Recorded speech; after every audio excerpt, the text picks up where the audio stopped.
आज से 4 महीने पहले मेरा वेट 67 केजी था, लेकिन 4 महीने के अंदर मैंने 7 केजी ड्रॉप कर दिया। अभी मेरा वेट है 60 केजी। मुझे वेट लॉस की कोई जरूरत नहीं थी, फिर भी जो है हमने वेट लॉस कर लिया। 7 किलो का वेट लॉस किया मैंने। और आपको फैट लॉस करने के लिए बिल्कुल भी ये चीजें फॉलो नहीं करनी है, जैसे कि खाना वाना बिल्कुल ही बंद कर दिया, 2-2 घंटे के वर्कआउट सेशन कर रहे हो और रैंडम सी फैट डिटॉक्स डाइट को फॉलो कर रहे हो और फैट बर्नर चूरन जो आते हैं वो खा रहे हो और जो है बेली फैट कम करने वाले जो स्ट्रेचर्स होते हैं और जो एक्सरसाइज करने वाले जो बताते हैं कि जो है ये एक्सरसाइज करो, ये वर्कआउट करो जिससे आपका बेली फैट कम हो जाएगा। इन सब चीजों के पीछे बिल्कुल भी मत भागो आप, क्योंकि इससे जो है आप अपना सिर्फ और सिर्फ टाइम वेस्ट करोगे। मैं इस वीडियो के अंदर आपको सिर्फ 3 रूल देने वाला हूँ, जिसको अगर आपने फॉलो कर लिया तो आप बहुत इजीली जो है फैट लॉस कर सकते हो, जैसे कि मैंने किया। रूल नंबर 1, अगर आपको फैट लॉस करना है तो सबसे पहला रूल है आपके लिए कि आपको कैलोरी डेफिसिट को फॉलो करना पड़ेगा। कैलोरी डेफिसिट का मतलब ये होता है कि अगर आप दिन के 2500-2600 कैलोरीज इंटेक कर रहे थे तो आपको उसको घटा के 1500 से 1600 कैलोरीज तक लेके जाना पड़ेगा। एकदम से जो है 1000 कैलोरीज पे मत चले जाना, एकदम से बहुत ड्रास्टिकली कैलोरीज को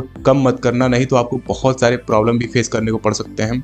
आपको न्यूट्रिशनल डिफिशियंसीज हो सकती हैं। तो हम अभी आपको बताएंगे कौन सी चीजों को कट डाउन करना है, कौन सी चीजों को आपको रखना है अपनी डाइट के अंदर। तो सिर्फ और सिर्फ कैलोरी डेफिसिट को ही फॉलो करना इनफ नहीं होता है, इसके साथ में आपको 2 चीजें और करनी पड़ेंगी जो कि आप आगे बात करने वाले हैं। दूसरी चीज है क्या आपको खाना है, क्या आपको नहीं खाना है। What to eat, what to cut out. तो व्हाट टू ईट, आपको खाना क्या है? आपको हाई प्रोटीन डाइट खाना है। हाई प्रोटीन से मतलब है एग्स, पनीर, फिश, चिकन और जितने भी प्रोटीन रिच फूड्स होते हैं वो आपको अपने डाइट के अंदर ऐड करना है। इसके अलावा आपको कट आउट क्या करना है? कट आउट तो आपको बेसिकली जो भी जंक फूड है और शुगरी कोल्ड ड्रिंक्स हैं जिसके अंदर बहुत अमाउंट में शुगर होता है, कैलोरीज होते हैं, इन सब चीजों को आपको अवॉइड करना है। जैसे कि पिज्जा, बर्गर और जितने भी फ्राइड स्नैक्स होते हैं, तला भुना जो होता है बाहर का, वो आपको अवॉइड करना है।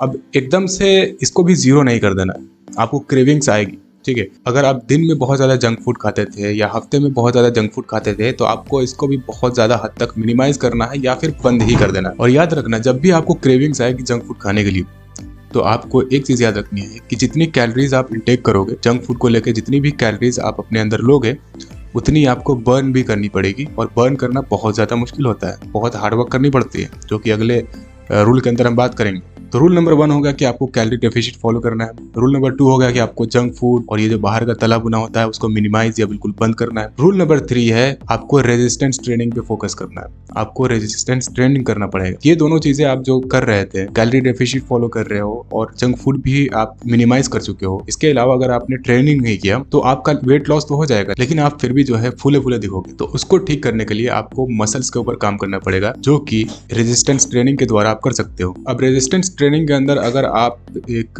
जिम गोअर नहीं हो तो आप घर पे जो है कैलिस्थेनिक्स कर सकते हो, जैसे कि पुशअप्स, पुलअप्स, स्क्वाट्स, ये सारे एक्सरसाइज आप घर पे परफॉर्म कर सकते हो डेली बेसिस के अंदर। और मिनिमम आपको जो है हफ्ते के अंदर 4 से 5 बार ट्रेन करना है अपने मसल्स को, साथ में आपको वो चीजें भी फॉलो करनी है। और अगर आप एक जिम गोअर हो तो आप जो है जितने भी जिम एक्सरसाइजेज होते हैं उसको फॉलो कर सकते हो। इसके अलावा आपको फोकस करना है, मतलब फोकस नहीं करना है, आपको करना ही करना है। 10 से 12,000 स्टेप्स आपको रोज वॉक करना है, क्योंकि इतने स्टेप्स चलना आपके लिए गोल्ड माइन साबित हो सकता है। अगर आप डेली 10 से लेकर 12,000 स्टेप्स कंप्लीट करते हो अपने। और इसको ट्रैक कैसे करना है? इसको अगर आपके पास आईफोन है तो आप इजीली ट्रैक कर पाओगे, या फिर अगर आपके पास एंड्रॉइड है तो आप ये वाला ऐप डाउनलोड कर लेना। इसके अंदर बहुत आसानी से जो है अपने स्टेप्स को आप ट्रैक कर सकते हो कि आपने दिन में कितने स्टेप्स चले। या फिर अगर आप बाहर इतने स्टेप्स कंप्लीट नहीं कर सकते हो और अगर आपके घर में ट्रेडमिल है तो आप जो है उसको ट्रेडमिल पे भी कर सकते हो, रनिंग करके। रेगुलर 20 से 30 मिनट आपको ट्रेडमिल पे नॉर्मल स्पीड पे रन करना है या फिर वॉक कर सकते हो। अब समराइज करते हैं पूरी वीडियो को। सबसे पहला रूल, आपको कैलोरी डेफिसिट फॉलो करना है। आप अगर 2600 से लेके 2800 या इतने जो है आप कैलोरीज इंटेक कर रहे थे दिन भर में